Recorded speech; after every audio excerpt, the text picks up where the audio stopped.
Hello, everyone. My name is Jake, and today we're going to be talking about our freshwater field trip to 6 Mile Cypress. We're going to talk about some of the different plants, animals, and overall what we saw while we were on our trip there. The first thing we're going to talk about is going to be a plant, and it is going to be the saw palmetto. This was the first thing that I saw and really identified when we were on the boardwalk there at 6 Mile Cypress. The saw palmetto is one of many palmettos found in the South Florida region and in the southern eastern part of the United States, and it is really easily identifiable because of the way that the leaves grow out of this middle stem here. All the leaves will come out of that one stem. They're also going to have small little saw teeth on the edges of the leaves here. If you run your finger toward the tip of the leaf, you will feel it kind of bite in your skin a little bit. Um, the saw palmetto specifically is used for a lot of medical reasons in men. On the backside of these leaves here, they will have little seeds during a specific season during the year where those seeds will be harvested when they get ripe. They can be used if you have an enlarged prostate and you don't want to go through surgery. You can eat those seeds. They will help decrease the size of that prostate. Also helps men who suffer from erectile dysfunction. It'll help men who are suffering from baldness or bald spots. And the palmetto, the salt palmetto, excuse me, unlike other palmettos, is one of the smaller palmettos. So it's going to like to grow under large canopies of larger trees. So it has some shade. And it's most commonly found attached to a sandy landscape, which is why we see it so much here in South Florida. The next thing we're going to talk about is the apple snail. This is probably the oldest creature that we're going to talk about here. That we saw on our trip to 6 Mile Cypress. The apple snail dates to be around 50 million years old. So it's very old and is really distinguishable because of its eggs. It plants these, or it'll lay these pink bubblegum colored eggs on sawgrass, lily pads, buggy whips, any really vegetation in or around the water. Um, these eggs are going to be fed on by, frogs, smaller fish, larger fish, birds. Really, everything eats these eggs, so it's really good for the environment or the ecosystem, and it kind of goes full circle. There's a lot of apple snails, and there's as far as species go, there's multiple different species, and a lot of times you will see dead apple snails on the shorelines where the previous water line was because they move so slow. A lot of times, if that water drops too fast, they won't be able to make it back into the water where they live, which is what we saw a lot at 6 Mile Cypress. We saw a lot of dead apple shells on the where the previous water line had been because of the water being so low. The next animal we're going to talk about is the great egret. We saw a lot of these near Gator Lake, which was the first big lake near the auditorium we were sitting. You're going to see these birds mostly around the water, not only because this is where they're going to be fed or feeding, but this is also where they like to have their nests. They're going to have nests in taller trees near or around the water. The egret is actually part of the pelican family, and they can be found all over the world in Asia, the Americas, Africa, and some parts of Southern Europe. They're a little sparse in Southern Europe, but you still can find them. And the egret is one of the slowest flying birds, even though it has a pretty large wingspan.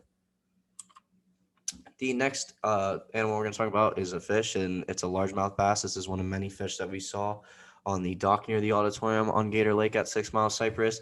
The largemouth bass is one of the most common freshwater fish and most sought after fish when it comes to fishermen.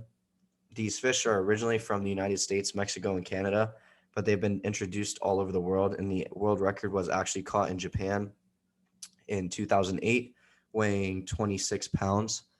As I said, it's one of the most sought after fish. If you've ever been fishing on like a lake behind your house, or you went fishing with your dad or your mom or your grandpa, this is most of the time the fish that you're going to be catching. Like I said, they are originally from the United States and Mexico, but they've been introduced all over the place. And there are a lot of people who make a really, really good living fishing professionally for these fish. Um, Televised events go on for these fish. It's a really, really sought after fish when it comes to the fishing industry. The next fish we're going to talk about is the spotted gar. Like the largemouth bass, these are native. They're one of few native fish that we saw at 6 Mile Cypress.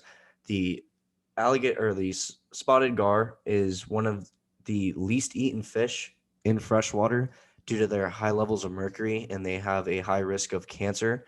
They also have a lot of metals and minerals in their skin, and they have a very hard armor-like skin on them. So just people tend to not really mess with these fish too much.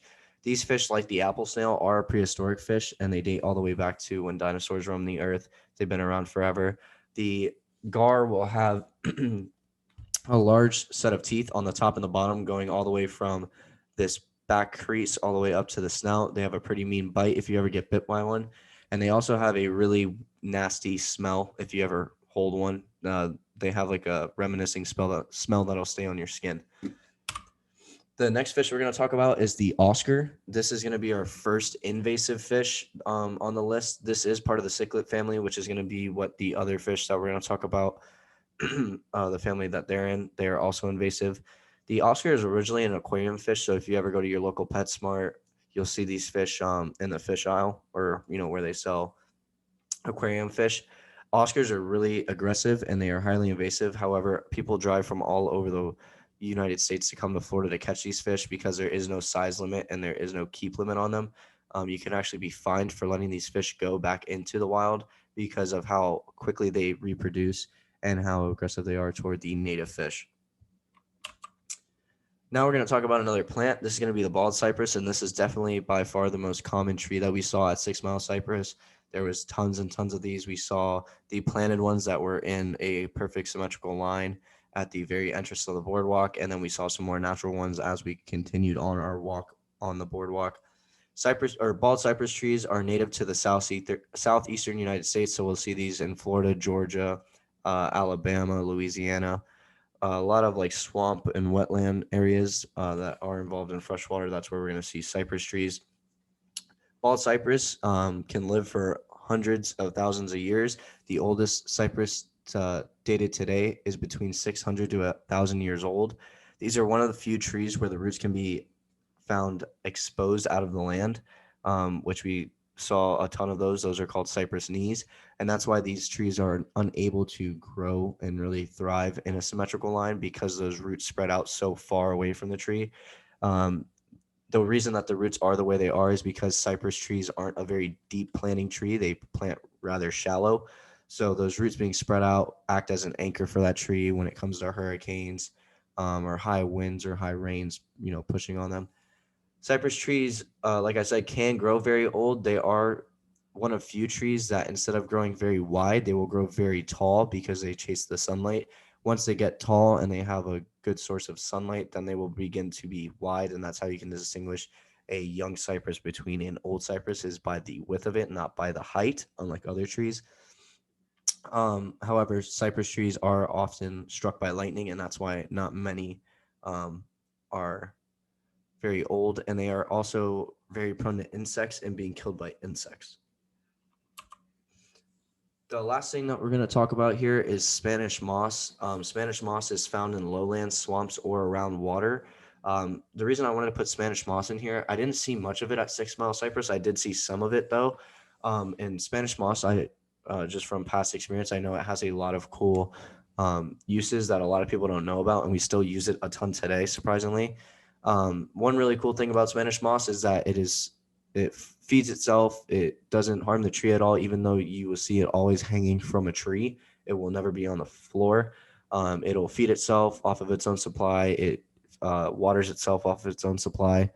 So it's not harming the tree at all that it inhabits. It also is used, like I said, for a lot of cool different things. Spanish moss is used in insulation. People use it for mulch. A lot of people use it for mattress stuffing, and it is very high in fiber. If you're ever stranded out in the woods and you need a good source of fiber, then Spanish moss is definitely the plant to go to. But these are a couple of things that I saw at 6 Mile Cypress that I thought were really cool, and I hope you guys enjoyed. And that's it.